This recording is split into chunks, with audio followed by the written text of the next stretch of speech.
Look at this. Simply stunning. And this is just the beginning. I'm in Sri Lanka, an island that charms you with its warmth. Yeah, ready? Yes! A tiny nation of dramatic extremes. Keep it going. Hold on. And unique wildlife. We know each and every one of them. It's just like family. But it's been through decades of struggle. From a brutal civil war This became one of the most heavily mined areas in the world. to one of the greatest natural disasters of our time. Tsunami ආවේ 2004. එතකොට මං චූටි ළමෙක්. And now it's recovering from its worst ever economic crisis. I first came here in the year 2000 and I was struck by the laid-back island mentality. But Sri Lanka's been through a lot since then, and I want to find out how it's changed. In this first leg of my journey, the coral was gone. We destroyed the sea, and the sea destroyed us. I take to the seas, joining a mission to repair the coastline. You can buy anything here. And I dive into the heart of its capital city. Everybody that we would expect to be in Sri Lanka is right here. Look at it, it's packed, it's crowded, it's got a really old world feel about it. I'm here at a crucial stage for Sri Lanka as the island aims to bounce back yet again.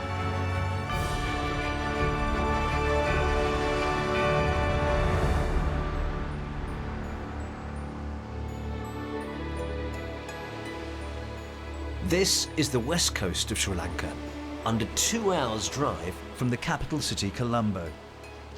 I want to start my adventure with a different perspective, a bird's eye view, in fact. That, I believe, is a flying machine. They call it a paramotor.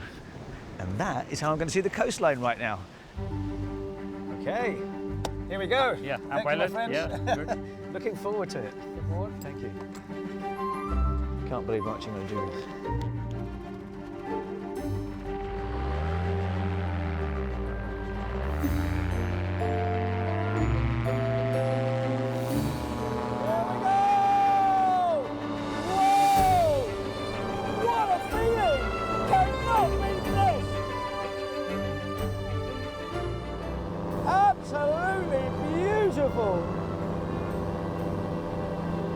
This perspective is unbeatable.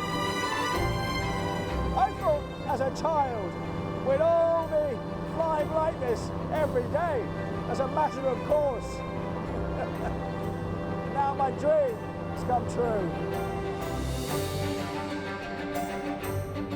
Sri Lanka has around 1,800 kilometres of coastline. I can see the coral reef below. Coral reef, which is vital for protecting the coastline from storms and erosion. It's quite a strong wind, but it's fantastic. So much fun. Woo! Swinging round, and here we go. For a nice, bumpy-ish, but safe landing. Fantastic. Wow, you live for these moments. Absolutely brilliant. And what a view.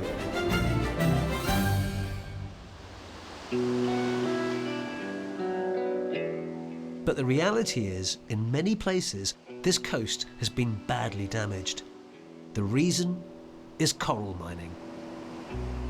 That's the practice of breaking and harvesting coral in order to produce lime for the construction industry. Well, hello. Kushil Gunasakera is the founder of a charity that trains young adults to become divers who can restore the seabed.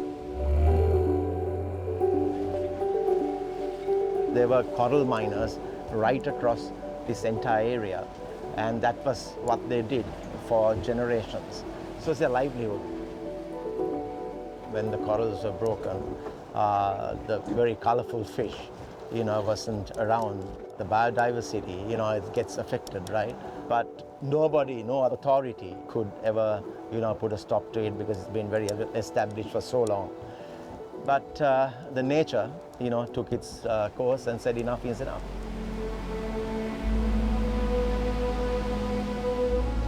Sri Lanka was one of the countries worst affected by the tsunami that hit on Boxing Day in 2004. It's estimated that more than 35,000 people lost their lives nationwide, and the villages around here were hit hard. When the tsunami struck, there was no breakwater or resistance, and subsequent research showed that wherever there was no coral, that the waters swept about a kilometer beyond. So the coral was gone. We destroyed the sea, and the sea destroyed us.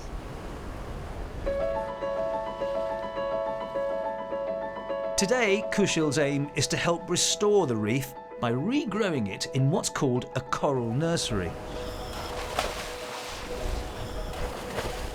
So those two guys have just gone down and they're going to pick up tiny fragments of coral and they're going to plant that into a reef ball on the seabed. The baby corals have been planted on metal structures that help them survive. Now, the ones that have flourished the most can be collected and moved to their permanent homes. So here we have the little fragments of coral which this diver has collected from the seabed. The divers use a special cement to attach the coral to reef balls. These form an artificial reef that'll help protect the coastline and restore marine life. So far, the team has planted 38 reef balls, and they are thriving. I can really tell the sense of mission that these guys have got about what they're doing. It's going to take time. It's a long, long process. But every single thing they do, every little tiny bit of coral they plant is going to help restabilise and recover the coastline.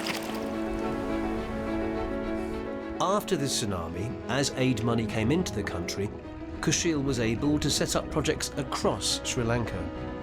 From my younger days, I've been dreaming of trying to bridge this gap that exists between the urban and the rural sectors.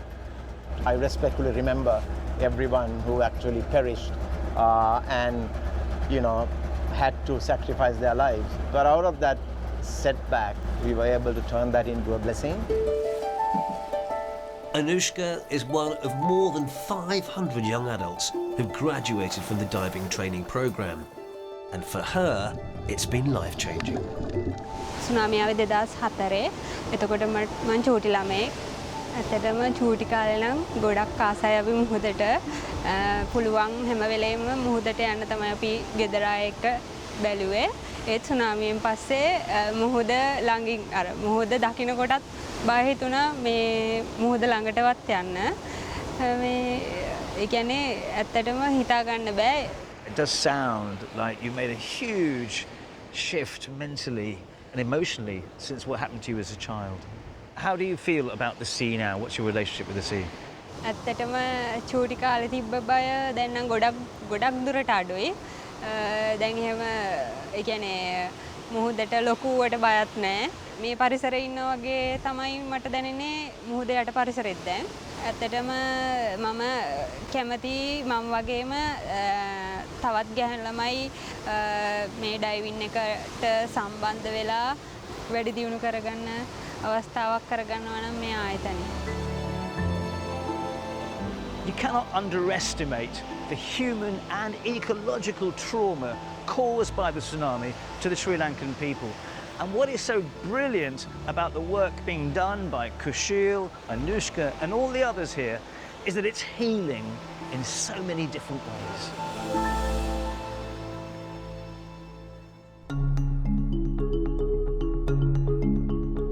The impact of the tsunami has continued for the past 2 decades. And since then, the country has faced further turbulence. In 2022, Sri Lanka was hit by the worst economic crisis in its history, leading to widespread food, medicine and fuel shortages and months of protests.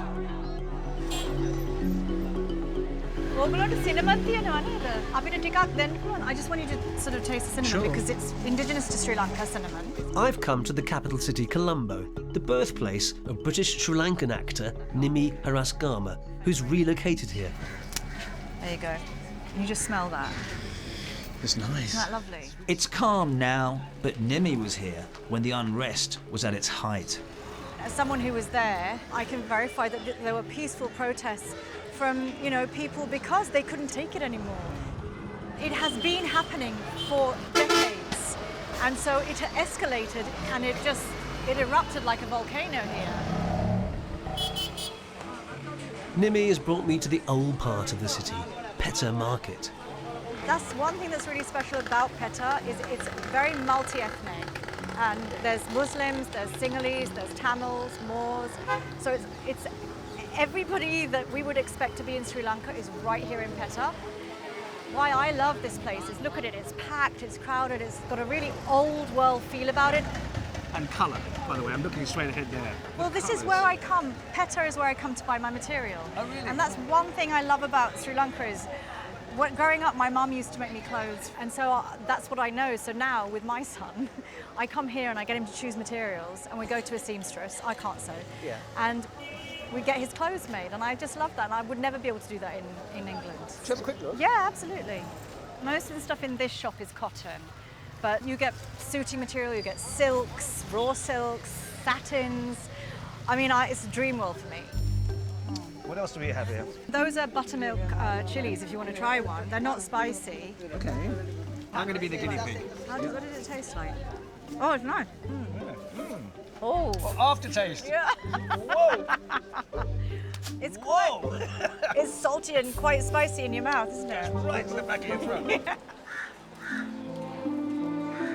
The consequences of the economic crisis hit markets like this one badly. What about the creative community here? How much have they reacted to the political situation? Throughout the decades of conflict within our communities, the theatre community, the film community have always reacted. It's not a big flash industry like Hollywood or Bollywood. We do it here from pure passion and drive. So what the person on the street is feeling, you're feeling too? I feel that there should be a change, there should be a difference that's made by people in power. The protests led to the president resigning.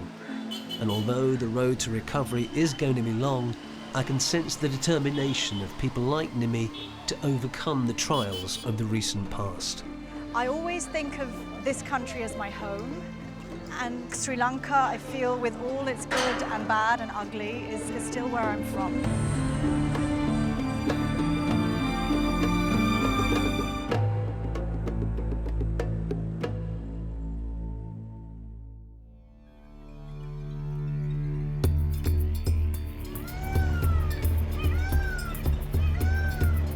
One thing that's clear when you travel through Sri Lanka is just how green it is.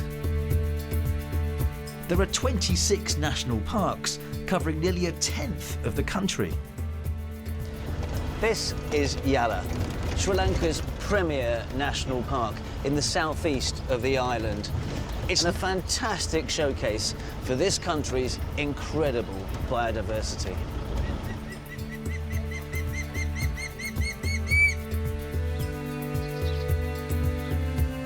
Jackals are just some of the animals that live here.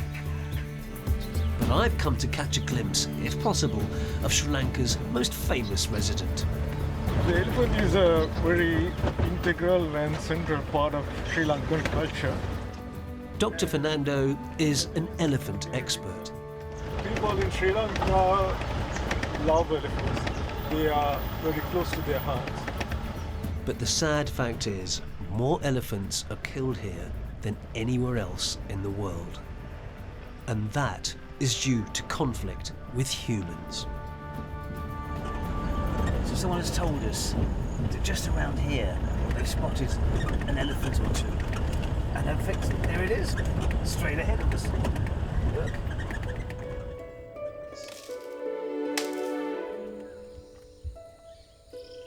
amazing, amazing sight. But it's beautiful to see. So what can you tell about this elephant?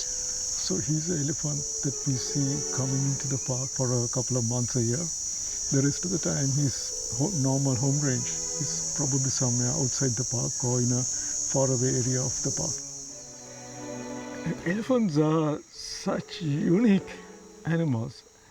I don't think today there's any culture anywhere in this world where a little kid doesn't know what an elephant is. This is a gift that just keeps giving. Everywhere we go now, suddenly there are elephants. Here we have a mother and calf. Dr. Fernando has studied this herd for almost 15 years. We know each and every one of them. We know their life histories. And so it's just like family. So Romy was born in 2004. So now she's 19 years old. And this is her first calf, Romeo, and he's now 6 years old. Most Sri Lankan elephants don't have tusks, so they're not targeted by poachers. Even so, elephants here are in trouble. We have basically dedicated our lives to conservation of elephants. I think we have made some progress. Still, there's a lot to be done. Dr. Fernando's goal is simple: to help people and elephants live peacefully together. Elephants are greatly attracted to crops. So if you cultivate in an area with elephants, they're going to come and raid the crops. And of course the farmers don't want that. So that's where all the conflict arises. Just outside of the national park, Dr. Fernando shows me the destruction that elephants are capable of. This farm has been very badly damaged by elephants. By elephants, yeah. Yeah. Hello. Can you explain to us what's happened here? මොකක්ද වුණ සිද්ධිය කියලා පොඩ්ඩක් විස්තර කරන්න පුළුවන්ද? දැන් දවස් 20කට විතර කලින් අලි 12ක් විතර ආවා. ඔව්. ඇවිල්ලා ඔක්කොම මේ කෙසෙල් ගස් මේ ඔක්කොම එක දිගට දවස් 6ක්ම ආවා. 6ක් ඇවිල්ලා ඔක්කොම කරලා ගේට් කඩලා එහෙම ගිහිල්ලා ආපහු දැන් දවස් 3ක් නේ ආපහු ආවා. ආපහු විතරක් මේ කැඩුවා. මේ කෙසෙල් ගස් 2000ක් විතර තිබුණා. 2000ක්ද? ඔව්. මේ පොල් පැල ඔක්කොම පොල් පැල 500 ගාණක්. This is their entire crop, essentially. Yeah. Really. That's really terrible. That's really sad. They broke the wall here. He says there's one big male who just comes and breaks the house. How did you feel when you were sitting up there? මොනවා හිතෙන්නේ කරන්න දෙයක් නැහැ ඉතින්. බලාගෙන ඉන්නවා සද්දය ඇහෙනවා මේ ගස් කඩලා ගන්න ඔක්කොම ගන්නවා. He was just sitting up there because it is in the night. He can't really see anything. He can see the noise of the elephants. They are breaking things, eating. So he was helpless, just sitting there. Was he scared for his own life? Or if he'd come down, would he have been killed? Yes. He would have been killed if he'd come down? Very likely. Very likely, because yeah. the elephants would think that he's threatening them. Yeah. And yeah, so I mean, it's an elephant. I mean, you don't get that close to an elephant. Sadly, both human and elephant deaths are on the rise. According to the latest figures, 145 people and 433 elephants lost their lives in just 12 months. It is a bad time, but it keeps getting worse. The elephants get used to conflict, and then they tolerate high levels of conflict. One solution that Sri Lanka has trialled is building almost 5,000 kilometres of fencing to keep elephants within specific areas, such as national parks. Problem is, these animals don't stay where humans want them to. You can see that the fence is broken. Elephant habitat and elephant habitat. So this fence is in the wrong place. We are trying to change how human-elephant conflict mitigation is done. Up the road, there's a temporary fence that the farmers have assembled with Dr. Fernando's guidance. This is a paddy field fence. So it's put up only for the period that is 3.5 months that they are cultivating the paddy. Which is rice, by the way. Rice, yes, yes. These are the more effective of the fencing that's used? Yeah, so as you see, the fence goes just on the perimeter of the paddy field. Yeah. So it basically protects what needs protection. Yeah. Which is why the policy of protecting people and their crops is more effective than keeping elephants in one small space. The farmers are protecting themselves, and that works. There are no winners in the human-elephant conflict, but there are ways to make coexisting easier. As we're driving back to base, I'm reminded of the sheer grandeur of these animals. Oh my goodness, there it is. Yeah, so this is actually a female, and there's a young one behind her. I feel quite humbled in the sense to be in the company of, or quite near one. These are animals whose natural habitat has been restricted and restricted over time. And they're just doing what they have to do, which is to look for food for their young, for themselves, to survive. And survival is getting harder for them. There's supposed to be another one further up. It's great you've got scouts up on the motorbikes. There's actually a herd of 7 just here as well. It's amazing. I've never been as close to an elephant in the wild before. Actually, we are very privileged to have such a lot of elephants in this country with such a high density of people. And I think that's something very special in Sri Lanka. Something to be proud of. Something to be proud of, and something that we have to work hard for it to remain so. But I think that can be done. You ready to go?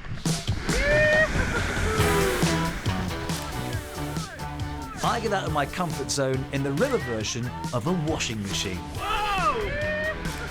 The adrenaline is going, let me tell you. You did it! And I find out how Sri Lanka's hoping to be free of landmines by 2028.